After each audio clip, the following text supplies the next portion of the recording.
स्वामींना आपण घरात आणत नाही, स्वामींना आपण घरात प्रतिष्ठित करत नाही, स्वामींची प्रतिष्ठापना आपण करत नाही, तर लक्षात घ्या ब्रह्मांड नायकाची इच्छा असते.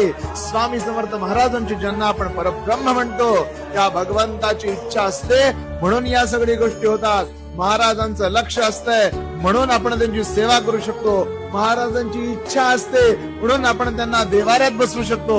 महाराजांची इच्छा असते म्हणून आपण नित्य सेवा करू शकतो. लक्षात घ्या ब्रह्मांड नायकाने ठरवलंय की कोण माझा भक्त होणार. ब्रह्मांड नायकाने ठरवलंय की कुणाचा उद्धार होणार, म्हणून आणि म्हणूनच आपल्याकडून या सेवा करतात. लक्षात घ्या करता करविता देता न्याय करता सगळं स्वामी स्वामी स्वामी आहे. महाराजांनी ठरवलंय म्हणून सेवा करतोय, हे वाक्य आयुष्यभर डोक्यात ठेवा.